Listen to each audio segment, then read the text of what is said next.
আমরা যারা ট্রেড করি তাদের আর রিস্ক রেওয়ার্ড রেশিও সম্পর্কে আইডিয়া থাকা খুবই খুবই জরুরি। It's a must.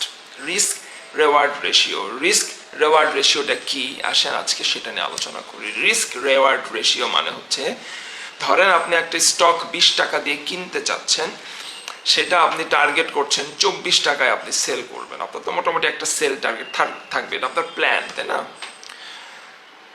কিন্তু এই স্টকটাতে আপনার লস কতটুকু হতে পারে সেটা আপনি চিন্তা করছেন কি না।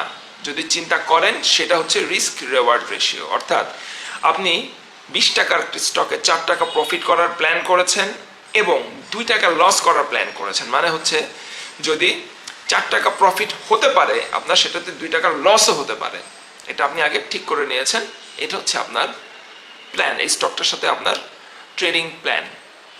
This is called risk reward ratio. 2:1 is the universally most accepted risk reward ratio. 2:1 মানে একটা স্টকে আমি 4 টাকা লাভ করতে পারলে সেটাতে আমি হয়তো 2 টাকা লস করতে হতে পারে।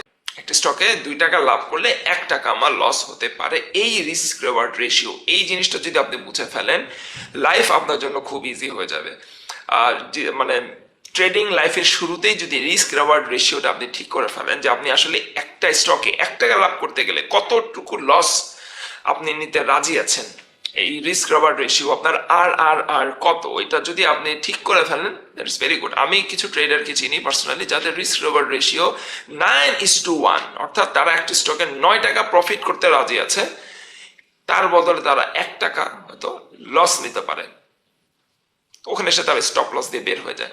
আমি তো সেটা করি না। এটা এক একজনের এক এক ধরনের ট্রেডিং প্ল্যান থাকে, এটা হচ্ছে ইন্ডিভিজুয়ালি ভ্যারি করে। তো রিস্ক রেওয়ার্ড রেশিও নিয়ে আপনারা আরো বেশি চিন্তা ভাবনা করবেন, আরো বেশি নিজের স্টকগুলো নিয়ে ঘাটাঘাটি করবেন যে আসলে যে আমি একটা স্টকে এন্ট্রি দিলাম, এই স্টকটার রিস্ক রেওয়ার্ড রেশিও কি হবে এবং আমার পুরো পোর্টফোলিওর রিস্ক রেওয়ার্ড রেশিও কি হবে। আমার 1 বছরের টার্গেট ছিল আমার পোর্টফোলিও থেকে আমি 10 লাখ টাকা ইনকাম করব, কিন্তু এই 10 লাখ টাকা ইনকাম করতে যে আমার উল্টা 3 লাখ টাকা মাইনাস হয়ে গেল, লাভ তো হলোই না, 3 লাখ টাকা মাইনাস হয়ে গেল।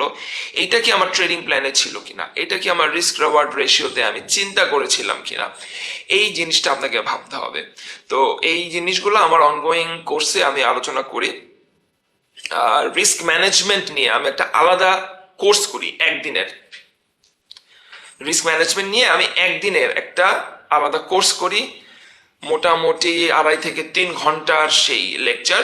এই লেকচারটা আপনারা অ্যাটেন্ড করতে চাইলে, এবং আমার অনগোয়িং একটা কোর্স আছে যেখানে আমি ট্রেডিং শেখাই, ট্রেডিং এবং সাইকোলজিক্যাল যেই প্রবলেমগুলো আমাদের ট্রেডিংয়ে হ্যাম্পার করে, যে মানসিক যেসব কারণে আমরা ট্রেডিং করতে পারি না, এই বিষয়গুলো নিয়ে আমার অনগোয়িং কোর্সে আমি কথা বলি। ফান্ডামেন্টাল অ্যানালিসিস, একটা স্টক কিভাবে আপনি চুজ করবেন সেটা আপনাকে শেখানো হয়। স্টকটা আপনি কিভাবে সেল করবেন, কোথায় সেল করবেন, গ্রাফ দেখে কিভাবে বুঝবেন যে this is the right time to sell, এটাই যে রাইট টাইম সেল করা, সেটাও আমার অনগোয়িং কোর্সে আলোচনা করা হয়। এই কোর্স দুইটাতে আপনারা অ্যাটেন্ড করতে পারেন, যে কোনো একটাও তো অ্যাটেন্ড করে পরে ডিসাইড করতে পারেন আর কোনটা আপনারা করবেন বা করবেন না। এবং আমার গ্রুপে জয়েন করতে পারেন। নেক্সট মান্থের জন্য গ্রুপ চালু হয়ে গেছে অলরেডি অনেকে জয়েন করেছেন, যারা জয়েন করেছেন তারা প্রফিট পাচ্ছেন মাশাআল্লাহ। এবং আপনারা জয়েন করে ফেলেন,